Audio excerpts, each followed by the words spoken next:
নাও এবার হাঁ করো, হাঁ করো, হাঁ করো। এটা কি? খেয়েই দেখো না কি। তুই বানিয়েছিস? একদম।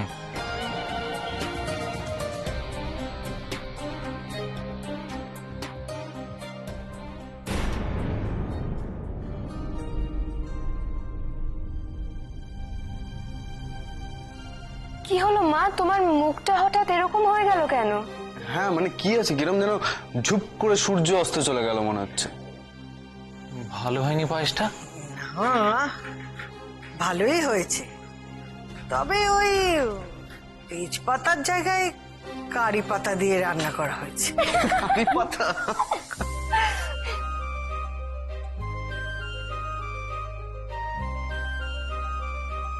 কারি পাতা? দেখে দেখি। এই দাঁড়া, আগে আমি দেখি। আরে কি? দে তো দাদা, পায়েসটা আমি আগে টেস্ট করে দেখি। দেখছি। তুই খাবি? হ্যাঁ হ্যাঁ আমি খাবো। খা।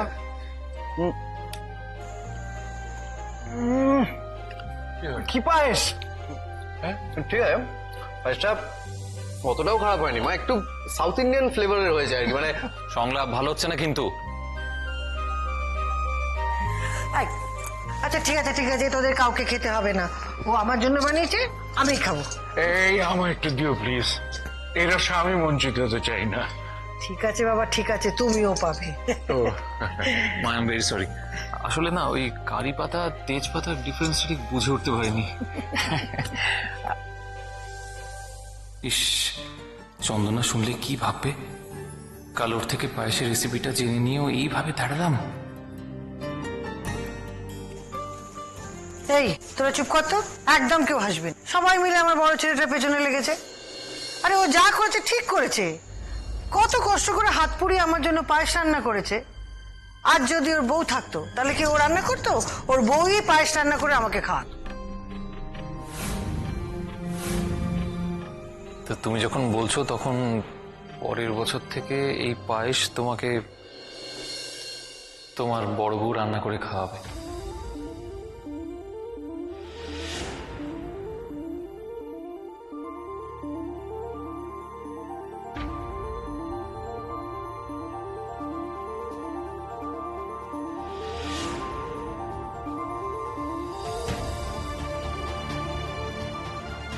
মানে একই কথা শুনিলাম আমি মন্থরার মুখে। দাদা তুই কি এটা আমাদের সারপ্রাইজ দিলি? নাকি এটা ঢপ? এই তো তোরা চুপ করবি, চুপ কর। এতদিন পর আমার ছেলেটা বউয়ের কথা নিজের মুখে নিয়েছে। আমাকে ভালো করে শুনতে দে তো। তুই কি বললি আবার বল। আমি আমি পরীক্ষা করে দেখি আমি ঠিক শুনলাম কিনা।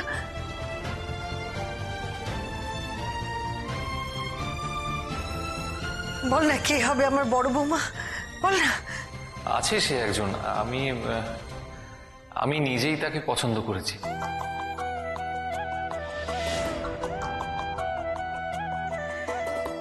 তাহলে তো আর কোনো চিন্তা নেই।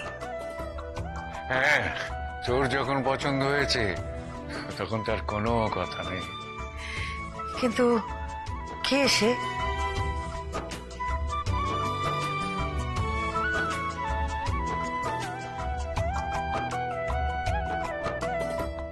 দেখ দিদি, তোর কথা মতো আমি অনেকক্ষণ অপেক্ষা করেছি, আর না এবার চল। কিন্তু গৌরব না এলে আমরা যাবো কি করে? আরে গাড়ি করে গাড়িতে ওঠায়। কিন্তু মোনা আমার কথাটা একবার শোন, তুই যাবি কিনা বলতো? কি হয়েছে? আমরা কি তুই এখানে এসেছিস কেন? কি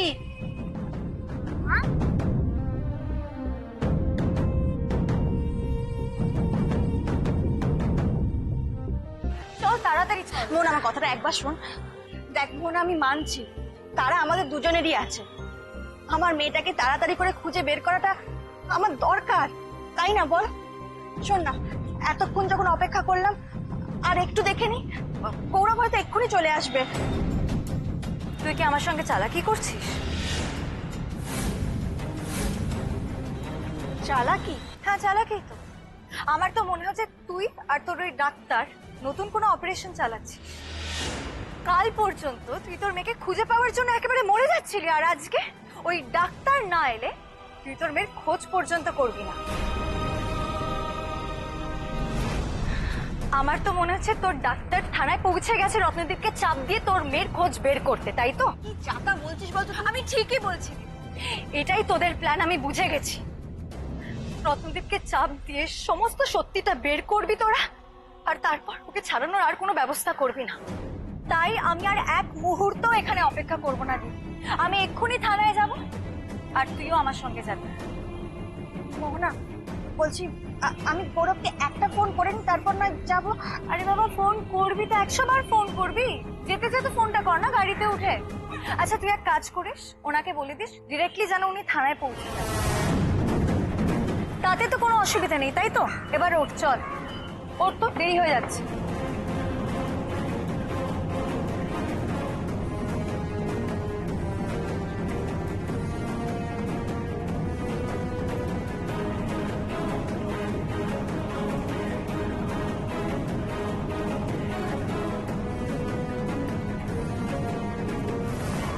আপনার কি আর কি পাচ্ছেন আমার সাথে? হ্যাঁ, এক একজন করে আসছেন, খেজুর করছেন, চলে যাচ্ছেন, কাজের কাজ তো কিছুই করছেন না। আপনাদেরকে গল্প করে টাইম পাস করার জন্য ডেকেছি আমি নাকি? আমি তোমার সাথে কোন রকম খোশ গল্প করবার জন্য আসি। তুমি যে কাজের কথা বলছো সেই কাজেই এসছি।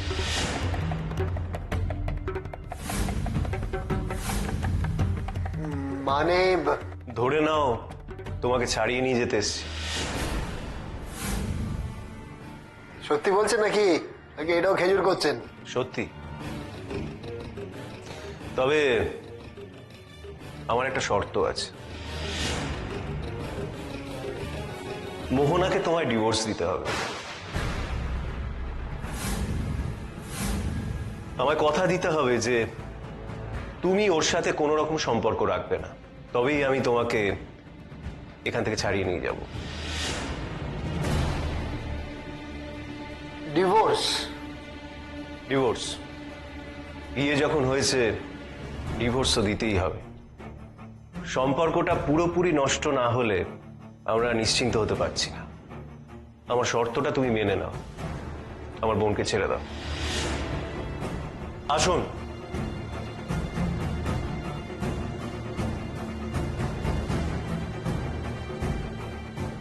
আমি তোমার জামিনের সব রকম ব্যবস্থা করে এসেছি, এখন তুমি ভেবে দেখো কি করবে।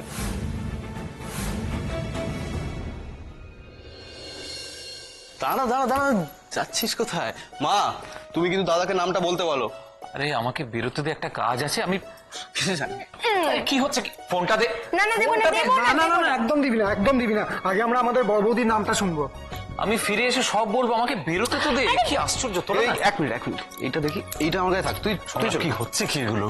কোথায় থাকে মেয়েটা, কি করে? এই এই এই এই, তোমরা নয়, আমি কথা বলবো। বলি, ওর বাবাটা কে, আমি না তোমরা? হ্যাঁ, আরে গৌরব, মেয়েটার লেখাপড়া কি, সেও কি ডাক্তার?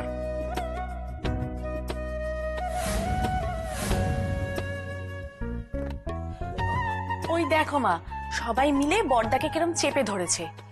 বড়দা তো নাজেহাল হয়ে যাচ্ছে। আচ্ছা, তুমি বড়দাকে বলেছিলে না সে এলে তখন তুমি তাকে দেখবে? এখানে তো কারো তর্স হয়েছে না, সবাই মিলে আগে ভাগেই তার গল্প শুনে নিচ্ছে। আচ্ছা, ওদের চাপে পড়ে বড়দা যদি সব বলে ফেলে, তাহলে সারপ্রাইজ কিছু থাকবে বলো? দাঁড়া তো, দেখাচ্ছি মজা। আমাকে ছবি দেখা দেখা দেখা। ছবি পাবো কোথা থেকে? আচ্ছা, তোর সাথে কোথায় দেখা হয়েছে সেটা তো বল। এই চুপ চুপ চুপ, কেউ কোনো কথা বলবে না। গৌরব, তোমার মুখ থেকে ওই মেয়ে সম্পর্কে আমি কোনো কথা শুনতে চাই না। আর তোমাদেরও বলছি, আমার হবু বড় বৌমা সম্পর্কে কেউ কোনো প্রশ্ন করবে না। এত জানার কি আছে? আরে গৌরব তো ওকে এ বাড়িতে নিয়ে আসছি, আমরা সবাই মিলে তাকে দেখবো, চিনবো, জানবো। গৌরব, আমার হুকুম, আজ ওই মেয়েকে এ বাড়িতে নিয়ে আসবে, আর এটা হবে আমার জন্মদিনের সেরা সারপ্রাইজ। আমিও দেখি কেমন মেয়ে পছন্দ করেছিস তুই। এই যা যা যা, এবার যে যার মতন কাজে লেগে পড়তো। কোথায় কি সাজগোজ বাকি আছে সব করে ফেল, করে ফেল। যা যা যা, অনেক বাকি যা। এগুলো।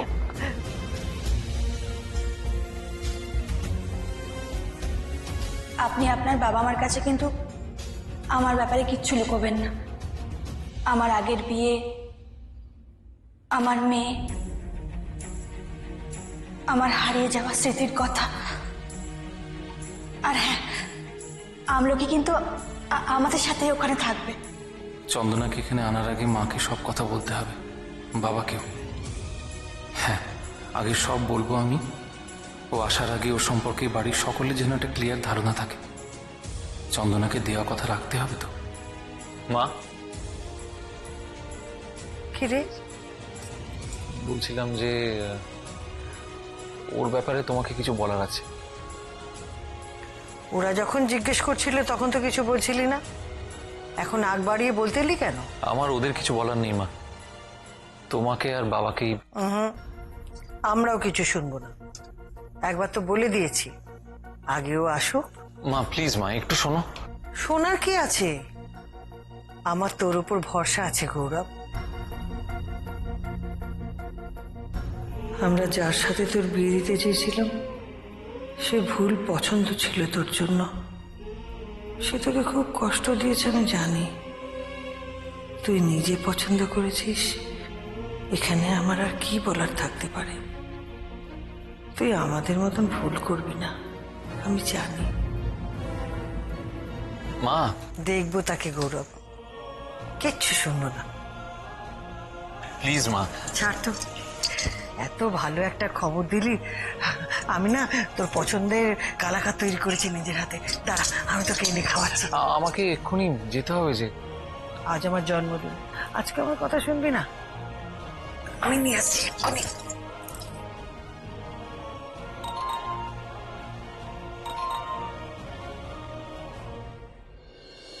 হ্যালো, হ্যাঁ আপনি কোথায়? আপনি এলেন না যে? আপনারা কি বেরিয়ে গেছেন? হ্যাঁ, মানে বেরোতেই হলো। অপেক্ষা করেছিলাম অনেকক্ষণ, কিন্তু দেরি হয়ে যাচ্ছিল বলে বেরিয়ে পড়েছি। আচ্ছা ঠিক আছে ঠিক আছে, আপনারা থানায় পৌঁছন, আমি আসছি। হ্যাঁ হ্যাঁ, আপনি সোজা ওখানেই আসুন। হ্যাঁ। আমি বলেছিলাম না উনি আসবেনই।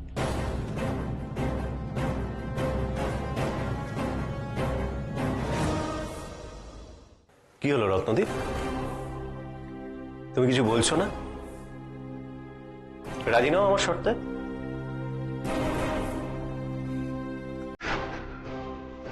না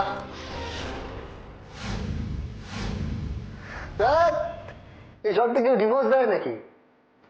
ডিভোর্সের নিজের একটা শর্ত আছে, খোরপোশ। দেখুন না, মাসে যদি একটা মোটা অঙ্কের খোরপোশ পাওয়া যায় তাহলে ডিভোর্স আমি নিশ্চয়ই দেবো। রাজি?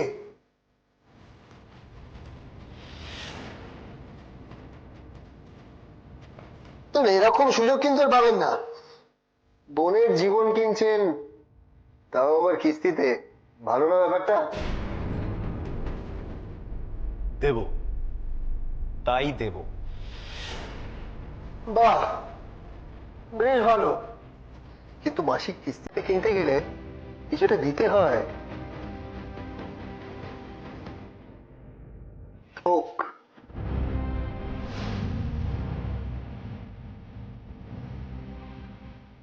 এই দেখো,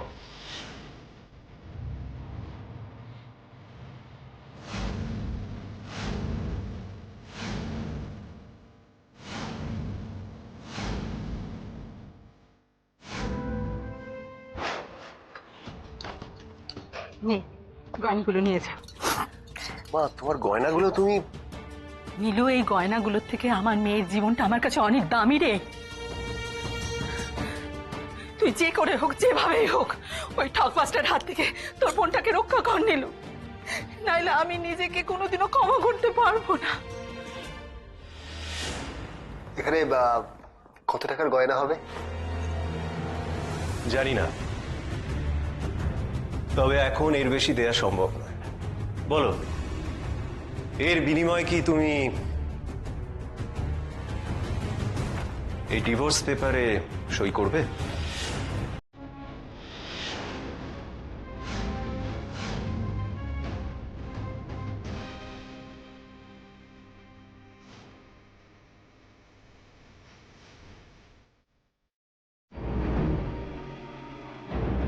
কিছুক্ষণ রত্নদীপ, তারপরে তুমি আবার আমার কাছে চলে আসবে।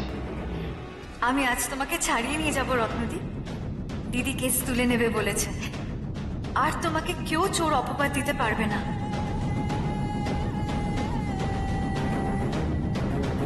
না জানি মেয়েটা আমার কত দূরে আছে। রত্নদ্বীপের থেকে সবটা জেনে নিয়ে আজই আমি গৌরবকে নিয়ে ওকে খুঁজতে যাব। আজই ওকে আমি আমার কাছে নিয়ে আসব, কিন্তু খুঁজে পাবো তো ওকে?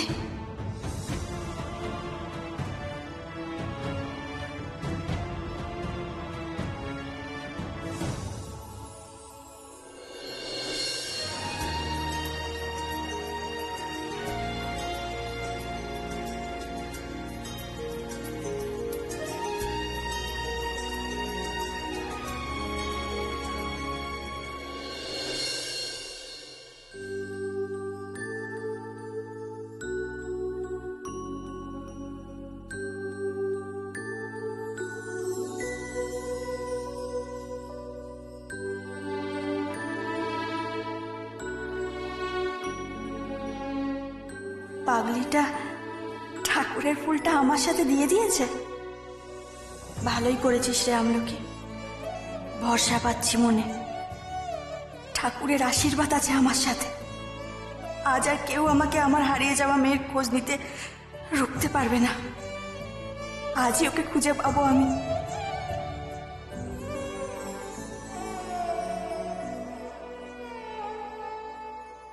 দাদা একটু তাড়াতাড়ি চলুন।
কি হলো, দাঁড়িয়ে পড়লে কেন? চল ভেতরে চল। শোন না, গৌরব হয়তো এক্ষুনি চলে আসবে, একটু দাঁড়া, ও এলেই একসাথে যাব। আমি এসে গেছি।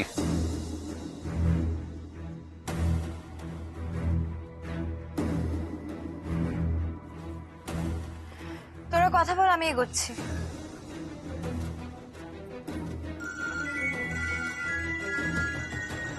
বৌদি এখন ফোন করছে? উফ, নিশ্চয়ই আমাকে বাড়িতে না পেয়ে ফোন করেছে। এখন আবার হাজারটা প্রশ্ন করবে, কোথায় গেছি, কেন গেছি, কি করছি। দাও কাগজ। কি হলো? দাও। আগে ওগুলো দিন। তো ওগুলো সবই আমার, পুরো গাড়িটা আমার। দিন দিন। তুমি কি পাগল হয়ে গেছো? লকআপে তুমি গয়না নেবে? একদম ঠিক কথা, ঠিক বলেছেন আপনি। একটা কাজ করুন, আগে জামিনটা করিয়ে আনুন, তারপরে গয়নাটা দিন।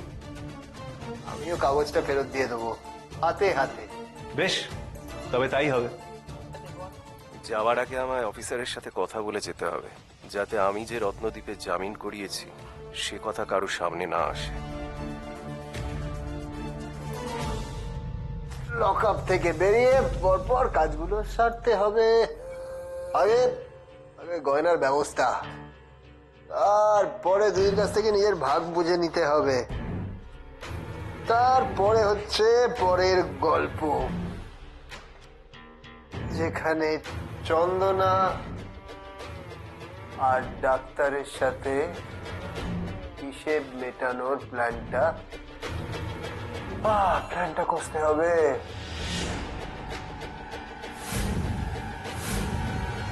চলুন এবার ভেতরে যাই। হ্যাঁ আই এম সরি চন্দনা, আমি জানি আপনি আমার জন্য টেনশন করছিলেন, একটু দেরি হয়ে গেল। আসলে আজকে মায়ের জন্মদিন তো। ও মা, তাই নাকি? আপনার মায়ের জন্মদিন?